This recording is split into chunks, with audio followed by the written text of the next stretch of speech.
Officials say the man accused of killing the Leslie family lived right down the road from them. Now, officials say former NFL pro Phillip Adams was the gunman who opened fire on the family and shot the two AC technicians outside the home. Like we've said, Dr. Robert Leslie was a prominent doctor in the area, but officials say they don't know of any patient-physician relationship between the two at this point. Now, Fox 46 has learned Adams has ties to several schools across the Carolinas. All new at 4:30, Fox 46 is live at Rock Hill High School after reaching out to his former coaches over there where he played football. And what we're learning about his ties to several other schools here across the Carolinas. Paige, an emotional moment here, and certainly a lot more that will be coming out here as the investigation continues. Back to you in the studio. Okay. Sad turn of events. But I'll get into the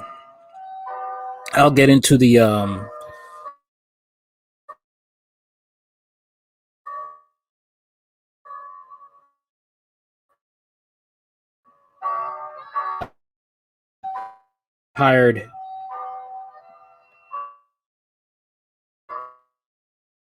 NFL players suffer from. It's not cheap. It's not.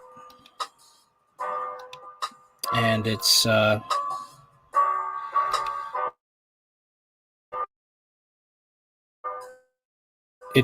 football takes a lot from you. The damage, it's not a game. You don't leave football without it taking something from you. Former NFL player Phillip Adams kills 5 in South Carolina, then himself, authorities say. Rock Hill, South Carolina, former NFL player Phillip Adams fatally shot 5 people, including a prominent doctor, his wife, and the 2 grandchildren, before later killing himself, authorities said Thursday. York County Sheriff Kevin Tolson told a news conference Thursday that investigators had not yet determined a motive in the mass shooting Wednesday. There's nothing right now that makes sense of any of this, Tolson said. Dr. Robert Leslie, 70, and his wife, Barbara, 69, were pronounced dead at the scene Wednesday, along with their grandchildren, Ada Leslie, 9, and Noah Leslie, 5. A man who had been James Lewis was found shot to death. 6th victim, Robert Shook, 38, of Cherryville, North Carolina, was flown to Charlotte Hospital, where he's in critical condition, fighting hard for his life, said a cousin, Heather Smith Thompson. At Thursday's news conference, Tolson played audio of the 2 9/11 calls related to the shooting, the first from an HVAC company that employed Lewis and the other person doing work at the Leslie home. One of them, the caller said, had called them screaming and saying that they had been shot and that his coworker was shot and unresponsive. I think there's been a bad shooting, a different man said in the second 911 call, saying he was outside cutting his grass and heard about 20 shots fired at the Leslie home before seeing someone leave the house. Tolson said evidence left at the scene of the shooting led them to Adams as a suspect. He said he went to Adams' parents' home, evacuated them, and then tried to talk to Adams out of the house. Eventually, they found him dead, a single gunshot wound to the head in a bedroom, he said. Adams was 32. Tolson said both a .45 and a 9mm handgun were used in Wednesday's shooting. Adams had been treated by Leslie, who lived near his parents' home in Rock Hill, according to a person who was briefed about the investigation, who spoke on condition of anonymity because he wasn't authorized to speak publicly. However, Tolson would not confirm that Adams had been the doctor's patient. Leslie had worked for decades as an emergency room doctor, board certified in emergency medicine and occupational medicine, and serving as an emergency department medical director for nearly 15 years at Rock Hill General Hospital, according to his website. A biography page said he and his wife raised 4 children and were actively involved at their church, as well as with Camp Joy, which works with children with disabilities, and where Leslie served as camp physician for a week each summer. On Thursday, Tolson said the family had asked that any memorials be made to the organization. Adams played in the 78 NFL games over 6 seasons for 6 teams. He joined the 49ers in 2010 as a 7th-round draft pick of the South Carolina State, and though he rarely started, he went on to play for New England, Seattle, Oakland, and the New York Jets before finishing his career with the Falcons in 2015. As a rookie in the 2010 season, Adams suffered a severe ankle injury that required surgery that included several screws being inserted into his leg. He never played for the 49ers again, getting released just before the 2011 season began. Later, with the Raiders, he had 2 concussions over 3 games in 2012. Whether he suffered long-lasting concussion-related injuries wasn't immediately clear. Adams would not have been eligible for testing as part of the broad settlement between the league and its former players over such injuries because he hadn't retired by 2014. Adams' father told Charlotte television station that he blamed football for the problems that might have led to his son to commit Wednesday's violence. I can say he's a good kid. He was a good kid, and I think football messed him up, Alonzo Adams said to WCNC TV. He didn't talk much, and he didn't bother nobody. Deputies were called around 4:45 p.m. Wednesday to Leslie's home, which is far up a driveway from the arched stone gate and not visible from the road. They evacuated the neighbors as they spent hours searching for a suspect with police dogs. Allison Hobie, who lives across from Adams' modest one-story brick home about a mile down the road from Leslie, said police allowed her to return home around 9 p.m. Wednesday. Moments later, a vehicle pulled into their driveway and law enforcement quickly surrounded the property. She said they spent hours negotiating with Adams, using a loudspeaker and sending in a robot to scan the house. She said authorities repeatedly asked Adams to come out and promised to get his disabled mother out safely before Adams shot himself. This is something I can't grasp yet. I can't put it all together, and I'm trying to, and I witnessed it, Hope said. I feel bad for him because if it was mental or something going on in his life or whatever, he needed help, and that's the sad part. Adam often isolated himself, even as a player. His agent, Scott Casterling, told the Associated Press. Casterling said he spoke regularly with Adam's father, who left him a voicemail Wednesday morning. He was part of my family. I loved him. He's a great kid, a great guy. This is so unlike him. He had to not be in the right mind, obviously, Casterling said. All of us who knew Philip are shaking our heads. He struggled away from the game. I tried to get him to come to Texas. I was going to find him a job, but he wouldn't leave South Carolina because he had a son. He was a good father. Seeing Philip shoot 2 kids is not him. I can't fathom. It's devastating for victims and their families, Castellini said. Former Cowboys cornerback Kevin Smith, who trained Adams leading up to the 2010 draft, after he entered the league, he said he was a hard worker. He and Castellini both said Adams had opened up a shop selling smoothies and juice before COVID-19. They emphasized Adams didn't drink or do drugs. He didn't drink not one bit of alcohol, Smith said. He was a bit of a neat freak in his house. Everything was precisely placed. Leslie found 2 urgent care centers, wrote a weekly medical column for the Charlotte Observer, and became a prolific author, writing several volumes with advice on how to lower cholesterol or blood pressure and lose weight. The physician also penned a number of collections of what he termed inspiring true stories from his work. I know without a doubt that life is fragile, Leslie wrote in one of those books, Angels in the ER. I have come to understand that humility may be the greatest virtue, and I am convinced we need to take the time to say the things we deeply feel to the people we deeply care about. Reading a statement from the Leslie family, Tolson said the family was in the midst of an unimaginable but felt assured by faith that their hearts are bent toward forgiveness and peace. Damn. Oh, boy. This is right here. I do have empathy for football players because, a lot of them, they don't, it's so much, a lot of them, it's either they didn't come from an upbringing where people would teach them right from wrong and not coddle them and hold them accountable for their actions. And then it's just the fact that it's not even that. It's just the fact the game took from them. And it takes away your mind. It takes away right from wrong. And this is the reason why. This is the reason why. And I'm going to show you the article right here. I don't know what's going on with StreamYards. Here we go.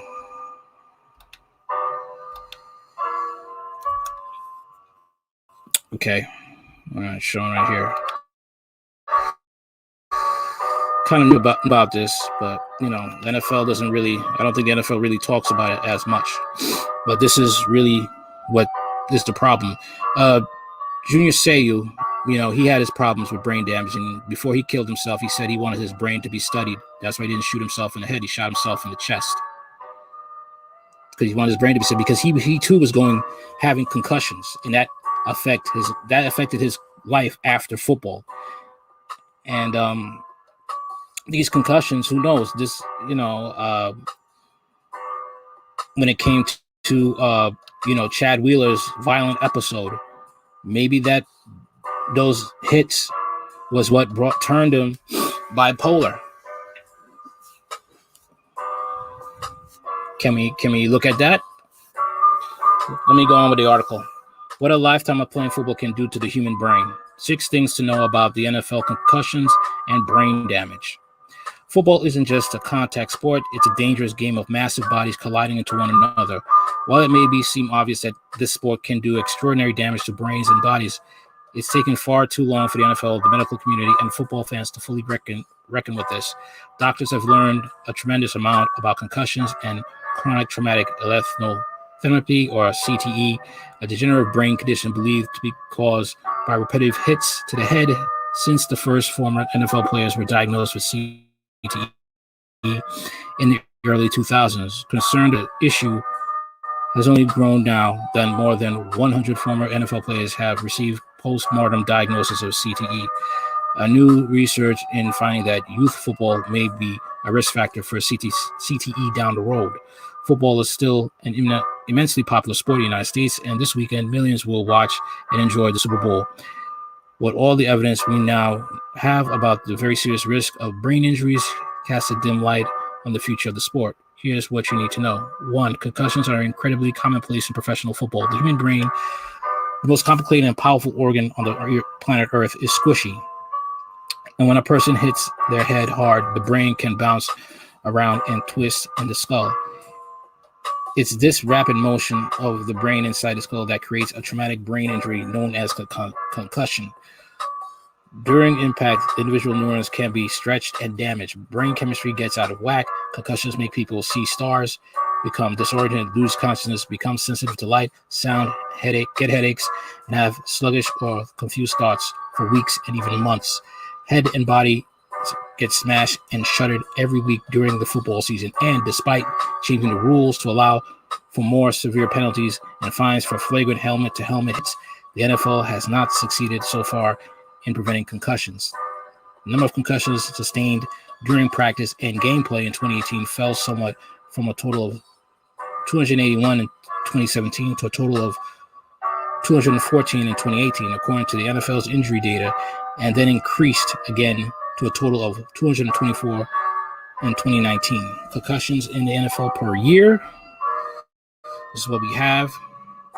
Practice game in 2012, 216.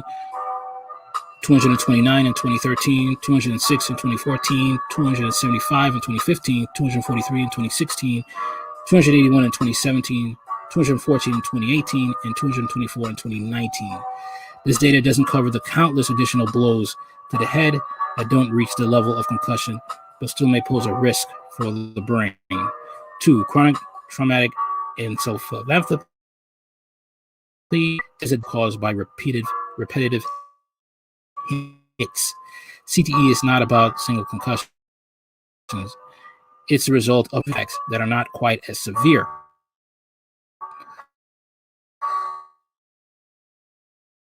Which can result in lasting brain is not to your head. Phillip Adams, an engineering professor at Washington University in St. Louis, who has been studying the mechanics of the brain movement inside the head, and said in a 2019 interview that day that the NFL has been hiding this out.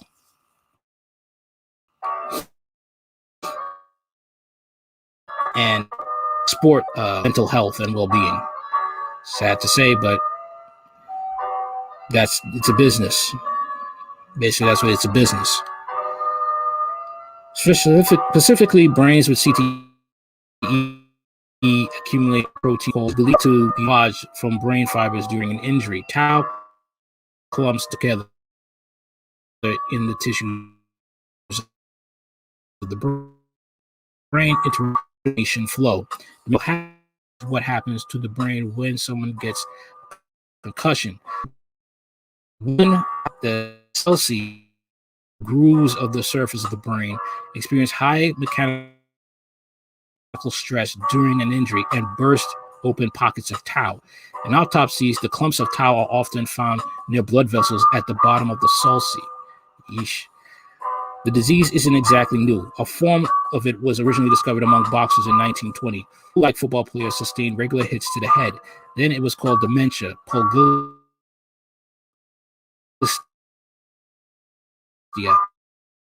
or punch-drunk syndrome.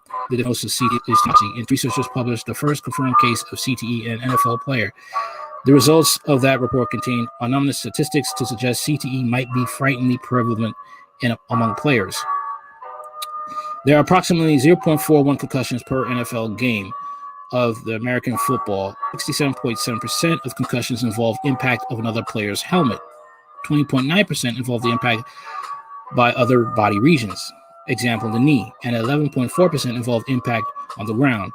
29, 31, 32, 40. It has been reported that 9.3 of the concussions involve loss of consciousness. 0.4, 90% of the players who sustain practice in less than 7 days. 69% of the players who experience loss of consciousness return to practice in less than 7 days. And since then, evidence has only mounted that repeated head blows in the NFL contributed to the disease.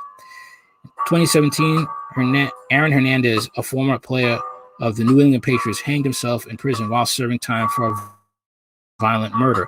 On autopsy, doctor diagnosed him with CTE. It was most severe case ever seen in a person his age, and he was only 27 years old. There's a range of CTE symptoms from forgetfulness to violent behavior. This is number 3. Symptoms of CTE reach closely taken years after initially repeated brain traumas and can grow worse over decades. Here's a diagram of what happens inside the brain as it grows more and more severe. There's the first look. There's the second look, the third, and the fourth. Wow. These images are from a 2013 study in the journal Brain, which assessed 85 brains donated from former athletes, veterans, and tau proteins. What starts off as areas of the brain pockmarked with tau spreads to surround whole brains. In stage 1, symptoms of the subtle headaches, short-term memory loss, and loss of attention. By stage 5, most subjects also show profound loss of attention and concentration, executive dysfunction, language difficulty, explosively aggressive tendencies, paranoid, depression, gait, and visual patience, the paper explains. 4, it's unclear how many former NFL players have CTE. CTE has only conclusive in autopsy, though progress is being made in diagnosis via MRI, so it's hard to say how many current and former football players have the condition. What we know is that there's dozens of cases of confirmed CTE, enough to be alarming. In 2017, JAMA published a major and disturbing finding. Researchers have collected the autopsy brains of 202 former football players who had donated their brains to science or had them donated to the next of kin. The players included those who have played football in the NFL, but also who have played through college, and a few had played in high school. 202 brains, 79% were diagnosed with CTE. There was a pattern. Those who had played football longer, more likely to have worse brain damage. Among the former NFL players in the sample, 99% had CTE. This is effective over a longer period than the worst symptoms. 99% of the NFL developed CTE. The brains were donated and are not represented by a sample. But it does show that football players are indeed at risk. As Ann McKee, the Boston University neuropathologist, who is the leading expert in CTE, told BPS Frontline in 2013, people think that we're blowing this out of proportion. that this is a very rare disease that they were sensationalized. Where I agree a player. Football is not the only sport that poses a risk of head injury. ATE and hockey players, as well as the broad players of Australian rules football, have also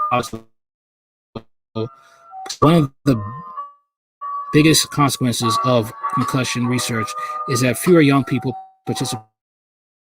The 28 retired star quarterback Brett Favre said he preferred that his grandsons played golf over football. Celebrities like former President Barack Obama has said that they number of high school students playing football dropped by 30,829 between the year 2017 to 2018 and 2018-2019 school years, continuing a downward trend. In 2000, 1.11 million high school students played football. Now it's 1.006 million, the lowest number since 1999 to 2000 school year. The National Federation of High School Sports that said football is still the most popular sport for high school males. There's some data to suggest that the drop in participation is led by white students. Black kids in lower income communities without a lot of sports available are still flocking to football. The Atlantic star Elena Samuels report about young kids playing the sport.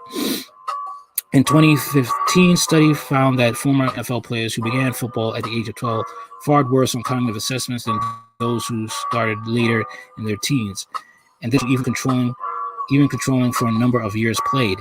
It suggests that not conclusively that playing football at ages younger than 12 is more dangerous for long-term cognitive decline than starting at an older age. The results of this study suggest injuries during critical periods of brain maturation could alter the neurodevelopment trajectories, leading to later life cognitive impairment, the study concluded. More recently, a study on the brains of the deceased football players also found a link between early play and CTE. Athletes who began playing tackle football before age 12 developed the cognitive and behavior symptoms of CTE 13 years earlier on average than those who started playing later in their teenage years. Everyone year younger that participants began to play football resulted in earlier reported onset of cognitive and behavioral and mood symptoms by approximately 2.5 years. The study concluded, however, that the study did not find an increased amount of physical abnormalities in the brain of athletes who began playing earlier than age 12. Scientists are still working to figure out the exact relationship between physical brain damage and the start of symptoms, and are recognizing that behavior symptoms can occur without detectable physical changes. Now, I'm not going to read all this because some of you may not, be, what could I say? I don't know, your attention span when it comes to this. I'm interested in knowing about this. I've always known that there was, a problem with athletes after retirement. There's brain damage. The fact that, it messes up their mentality. A lot of athletes, after they finish playing football or boxing, they do end up getting themselves into trouble, and they do end up, having mental problems. And this is probably what happened with Phillip Adams, and led to him committing in his own life. So, if you're interested in article, it's Vox.com, Science. It is a 2018. I'm sorry, 20 updated. Okay, February 1st is updated 2020. So, if you want to know more about, concussions, you can read this article from Vox. What a lifetime of human. My condolences to both families, the Phillip Adams family, and the family of the doctor. and his wife and their grandchildren that were killed by Adams. I wish them the best, and I hope they have the strength and the courage through God to get through this. All right. This is Hard Talk Radio. On to the next story. Later. Like, share, comment, and subscribe.